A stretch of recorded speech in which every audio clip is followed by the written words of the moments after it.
안녕하세요. 논문 리뷰를 하게 된 의예과 1학년 이창화, 조한이, 정상엽, 김소정입니다.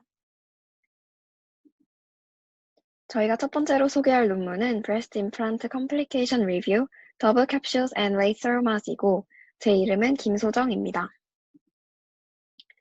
논문 내용에 대해 이야기하기에 앞서 논문을 선정하게 된 이유와 간단한 소개를 해드리려고 합니다. 이 논문의 저자는 엘리자베스 J. 할 핀달리이고 2010년 6월 23일에 발표되었습니다. 임팩트 팩터는 4.235입니다. 논문을 선정하게 된 이유는 지정 논문을 살펴보던 중 비교적 친숙한 수술인 브레스트 임플란트가 흥미롭게 다가왔고 익숙한 부작용인 컨트랙처, 구형 구축이 아닌 새로운 증상을 소개하고 있는 논문인 것 같아 흥미로워 선정하게 되었습니다.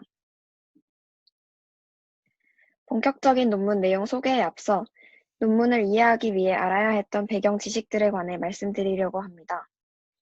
성형외과 학회지이다 보니 일반인으로서는 이해하기 힘든 용어들이 많아 정리해보았는데요. 먼저 왼쪽에서 볼 수 있듯이 이 논문에서 다루고 있는 가슴 성형술은 그 목적에 따라 크게 두 가지로 나뉩니다. BBA, Bilateral Breast Augmentation은 양쪽 가슴의 확대를 위한 보형물 삽입 수술로 가장 일반적으로 시행되는 수술입니다. BMA, Bilateral Mastopexy Augmentation은 양쪽 가슴의 처짐을 개선하고 위치를 고정하는 수술입니다.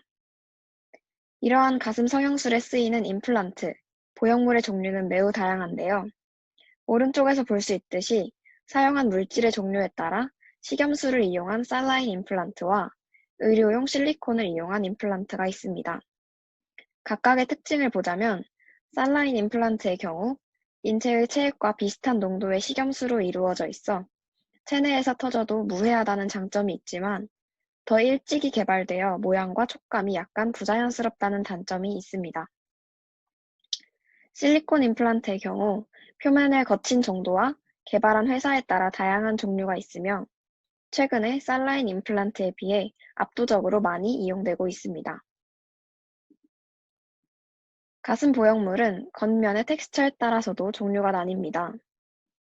크게 스무드와 텍스처드로 나뉘는데 스무드의 경우 투명한 외형을 가지며 부드러운 촉감을 가지고 있습니다. 하지만 지나치게 매끈하다 보니 고정력이 약해 유방 내에서 쉽게 움직여 부작용이 잘 발생한다는 견해도 있습니다.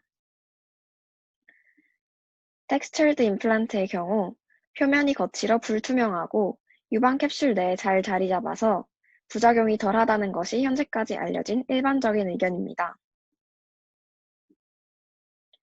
텍스처드 임플란트에는 거친 정도에 따라 여러 종류의 보형물이 존재하는데 실텍스는 보형물 제작회사 멘톨의 텍스처링 공법이며 이 논문에 나타난 케이스에서는 거의 이용되지 않았습니다. 뒤에 등장할 CML, CMH는 CUI에서 제작한 마이크로셀 텍스처드 임플란트이며 바이오셀 텍스처드 임플란트는 보형물 제작회사 알러겐에서 제작한 마크로 텍스처입니다. 이 부등호는 텍스처드 임플란트들의 거친 정도를 비교한 것으로 실텍스, 마이크로셀, 바이오셀의 순서로 바이오셀 텍스처드 임플란트가 가장 거친 돌기를 가지고 있다고 합니다. 성형수술은 수술 그 자체보다도 부작용을 잘 컨트롤하는 것이 매우 중요한데요. 본 논문에서 소개되고 있는 부작용은 세 가지로 더블 캡슐, 이중 피막 현상과 컨트랙처, 구형 구축 현상, 그리고 레이트 세러마스, 소기 장액종이 있습니다.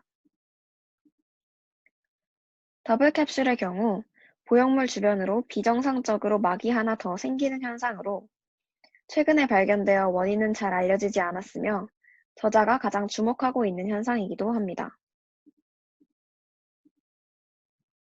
컨트랙처의 경우 수술 이후 시간이 지나면서 피막이 점점 두꺼워지고 공간이 좁아져 보형물 주변이 단단해지고 통증이 생기는 현상입니다. 이는 가슴 성형술 이후 부작용의 정도를 분석하는 일반적인 척도로 사용됩니다. 레이트 서러마는 외부의 충격으로 혈관이 파열된 경우 혈장이 새어나와 발생합니다. 보통은 자연스럽게 체내로 흡수되지만 그렇지 않은 경우 더블 캡슐을 형성하는 등 추가적인 문제를 유발합니다. 이제 본격적으로 논문의 내용을 소개하려고 합니다. 저자는 프라이머리 유방 확대술 BBA와 위치 고정술 BMA의 여러 가지 케이스들을 리뷰하여 컨트랙처, 더블 캡슐, 레이트 서로마 등 부작용 발생의 경향성과 그 원인을 파악하고자 했습니다. 살라인, 마이크로 텍스처드 임플란트, 바이오셀 텍스처드 임플란트, 스무드 실리콘 등 다양한 보형물을 사용한 경우를 전반적으로 리뷰하였습니다. 초록색으로 표시된 살라인을 제외한 나머지 임플란트는 실리콘 보형물입니다. 그 결과를 먼저 간단히 보자면 저자는 14개의 케이스에서 더블 캡슐 현상을 발견했고 일반적으로 실리콘이 살라인보다 부작용이 적었다고 했습니다. 또한 마이크로셀 텍스처드 임플란트는 종합적으로 보았을 때 가장 좋은 재료로 여겨졌고 바이오셀 텍스처드 임플란트를 사용한 경우에는 부작용이 많이 발생한 것으로 보였습니다. 논문의 메서드 부분에서는 수술 과정에 대한 간단한 소개가 있었습니다. BBA (Bilateral Breast Augmentation과 BMA (Bilateral Mastopexy Augmentation) 수술 모두 준비, 절개, 임플란트 삽입의 단계로 이루어지는데요. 두 수술 모두 이와 같은 준비 과정을 거쳐 수술을 시작합니다. 저자는 케이스들의 정확한 비교와 리뷰를 위해 준비 단계를 최대한 동일한 조건으로 유지했다고 합니다. BBA 수술의 경우 절개 단계는 보형물을 넣기 위해 환자에 따라 대부분의 경우 가슴 밑선, 인프라마마리 절개, 일부의 경우 유륜 주변 페리아리올러 절개 또는 겨드랑이 트랜스액실러리 절개를 사용했습니다. 마지막으로 임플란트를 삽입하는 단계에서는 보형물의 위치에 따라 유방 조직과 근막 사이의 위치에 삽입하는 subglandular, 근막과 근육 조직 사이에 삽입하는 subfacial, 근육 조직 아래에 삽입하는 submuscular 방법을 사용했습니다. 수술의 준비 단계와 삽입 위치는 거의 동일하지만 BMA 수술의 경우 절개 단계가 BBA와 약간 다른데요. 다양한 종류의 vertical mastopexy를 이용하여 처진 유방을 리프팅하는 효과를 가져올 수 있도록 합니다. vertical mastopexy는 유륜 주변을 절개하고 깊은 곳의 유방 조직을 봉합하여 더 견고한 모양을 유지하도록 하는 수술이며 필요에 따라 BBA처럼 보형물 삽입을 하기도 합니다. 본 연구에서는 보형물을 삽입한 경우를 리뷰하고 있습니다. 이러한 방법으로 수술한 환자들의 케이스를 리뷰한 결과는 BBA 수술 결과를 모아 정리한 테이블 2와 BMA 수술을 한 경우를 정리한 테이블 3를 통해 한눈에 볼 수 있는데요. 먼저 테이블 2에서 CML/CMH는 마이크로셀 텍스처드 임플란트를 사용한 경우이며 115/120이라고 표기된 것은 바이오셀 텍스처드 임플란트, 15/20은 알러겐 회사의 스무드 실리콘, MPP는 멘톨 회사의 스무드 실리콘을 사용한 경우입니다. 또한 베이커 단계에 관해서도 알면 테이블을 쉽게 이해할 수 있는데요.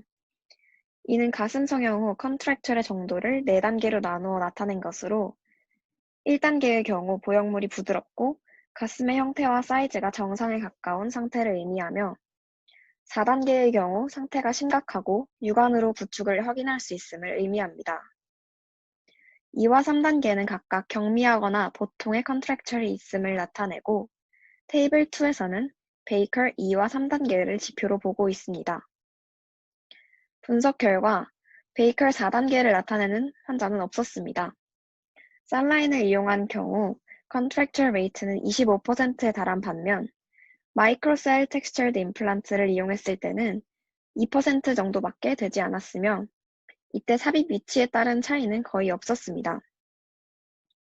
바이오셀 텍스처드 임플란트를 이용했을 때는 컨트랙처 레이트가 11%였으며 subglandular 위치에 삽입했을 때 다른 위치에서보다 컨트랙처 레이트가 낮았다는 것을 알 수 있습니다. 알러겐과 멘톨의 스무드 실리콘 임플란트를 비교했을 때는 알러겐의 보형물이 컨트랙처 레이트 8%로 멘톨의 것보다 6% 정도 적었다는 것을 볼 수 있습니다. BMA의 결과를 정리한 테이블 3의 경우 케이스 수가 너무 적어서 테이블 2에서와 같은 경향성을 파악할 수 없었습니다. 수술의 특성상 변수가 너무 많고 표본이 작아서 본 논문에서는 통계적인 분석이 이루어지지 않았습니다. 이처럼 다양한 케이스를 분석하던 중 저자는 바이오셀 텍스처드 임플란트를 이용한 경우에서만 더블 캡슐이 발견되었다는 것을 알고 난 뒤 그 원인을 찾고자 했습니다. 이 케이스는 바이오셀 임플란트에 특이사항이 있다는 것을 알고 예의주시하게 된 첫 사례라고 하는데요. 원래의 수술은 BBA 수술로 바이오셀 텍스처드 임플란트를 subglandular 위치에 460g씩 삽입하는 수술이었습니다. 하지만 19개월 뒤 왼쪽 가슴에서 점점 커지는 장액종, 서러마를 발견했고 재수술 결과 더블 캡슐을 발견했습니다. 서러마를 보고 저자는 감염을 의심했지만 병리학적 테스트 결과 감염 소견은 없었습니다. 장액과 더블 캡슐을 제거하고 감염 소견이 없어 임플란트를 다시 삽입했으며 환자는 안정적인 상태를 유지했습니다. 다음 케이스는 앞의 케이스와 비슷하지만 조금 더 심각한 양상을 보이는데요.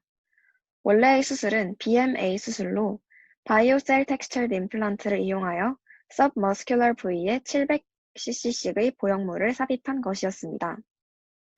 하지만 수술 뒤 양쪽 가슴이 점점 커져서 모든 임플란트를 완전히 제거하기로 했고 제거하는 과정에서 저자는 더블 캡슐을 발견했습니다.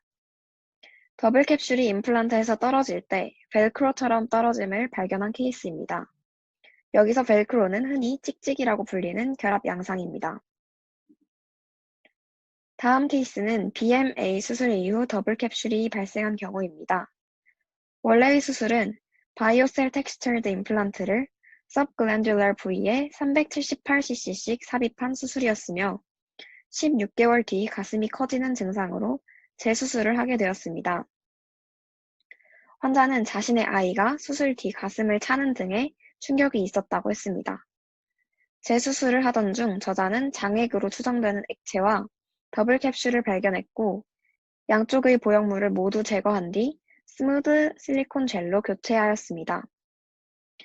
논문에서는 이와 비슷한 몇 가지의 사례를 더 소개했고 이는 저자로 하여금 바이오셀 텍스처드 임플란트와 서러마, 더블 캡슐의 발생과 관련해 여러 가설을 세우게 합니다. 첫 번째 가설은 감염이 부작용의 원인이라는 것입니다. 더블 캡슐의 의문을 가진 저자가 이를 병리학적으로 분석한 결과 세균 등의 미생물이 응집하여 막을 형성하는 바이오필름이 발견되어 감염이 원인일 것이라고 예상한 것입니다. 하지만 더블 캡슐이 발견되지 않은 다른 종류의 임플란트를 사용한 경우에서도 바이오필름은 다양한 곳에서 발견되었고 본 연구에서 바이오셀 텍스처드 임플란트를 사용한 경우에만 더블 캡슐이 나타났기에 바이오필름 형성만을 가지고 감염이 서러마와 더블 캡슐의 원인이 된다고 보기는 힘들다는 결론을 내었습니다. 마이크로셀 텍스처드 임플란트처럼 약간 거친 임플란트에 비해 더 거친 바이오셀 텍스처드 임플란트를 사용한 경우에서 더블 캡슐이 발견된 것에 관심을 가지고 저자는 물리적인 현상이 원인일 것이라는 새로운 가설을 세웁니다. 유방주머니 조직은 바이오셀 텍스처드 임플란트에 유착되는 경우가 있었는데 다른 종류의 임플란트에서는 거의 그런 경우가 없었기에 저자는 여기에 주목했습니다. 바이오셀 텍스처드 임플란트는 매우 거칠어 벨크로와 같은 양상으로 유방 조직과 붙을 수 있습니다. 파트너의 터치나 외부의 충격에 의해 유방 조직과 임플란트가 떨어지면 유방 조직 또한 거칠어집니다. 거칠어진 유방 조직과 원래 거친 텍스처드 임플란트, 이 두 표면이 서로를 자극하여 서로마를 형성할 수 있고 이것이 심화될 경우 더블 캡슐 현상까지 진행될 수 있다는 가설입니다. 앞의 가설과 일맥상통하는 내용인데 저자는 마이크로셀 텍스처드 임플란트와 실텍스에서 더블 캡슐이 발생하지 않아도 서로마가 발견되는 경우가 있는데 스무드 실리콘을 사용한 경우에는 서로마조차도 거의 발생하지 않는 이유에 대해서도 추가적으로 언급합니다. 아마도 실텍스와 마이크로셀 텍스처 임플란트는 적당히 거칠어서 인장력으로 인한 서로마가 형성될 수는 있지만 더블 캡슐을 형성할 만큼의 자극은 없기 때문일 것이라고 설명합니다. 서로마와 더블 캡슐 형성의 관계에 대해서는 다음과 같은 설명을 합니다. 서로마의 액체에는 다른 공간에 시딩할 수 있는 세포들이 존재하는데 실텍스와 마이크로셀 텍스처드 임플란트의 경우에는 서로마가 존재해도 그 표면이 세포들이 시딩하기에는 적합하지 않다고 합니다. 앞의 내용들을 요약하고 본 논문의 의의를 정리하자면 다음과 같은데요. 저자는 자신이 집도한 다양한 수술들의 케이스와 그에 따른 부작용을 사용한 임플란트의 종류에 따라 분석하였습니다. 먼저 서로마와 더블 캡슐이 감염과 그에 따라 형성되는 바이오필름에 의한 것이라는 가설은 더블 캡슐이 발생하지 않은 다양한 곳에서도 바이오필름이 발견된다는 것을 근거로 신빙성이 떨어진다는 결론을 내었습니다. 그 대신 거칠어진 임플란트와 캡슐 사이의 인장력과 그로 인한 자극이 원인이 될 수 있다는 물리적인 가설이 더 신뢰성 있다고 했습니다.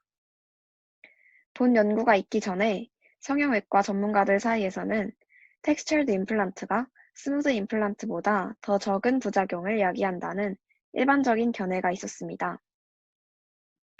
본 연구에서 마이크로셀 텍스처드 임플란트의 경우에는 적당히 거친 표면을 가지고 있어 눈에 띄게 부작용이 적었지만 바이오셀 텍스처드 임플란트를 이용한 경우에만 더블 캡슐이 발생한 것으로 보아 이 견해가 항상 옳다고 할 수는 없다는 것을 보였습니다. 집도된 수술 케이스만을 분석했고 표본이 작아 통계적인 분석을 할 수 없었다는 점에서 추가적인 연구가 요구되지만 레이트 서러마와 더블 캡슐과 같은 새로운 컴플리케이션을 발견하고 그 원인을 분석하려고 한 데에 의의가 있다고 보았습니다. 감사합니다.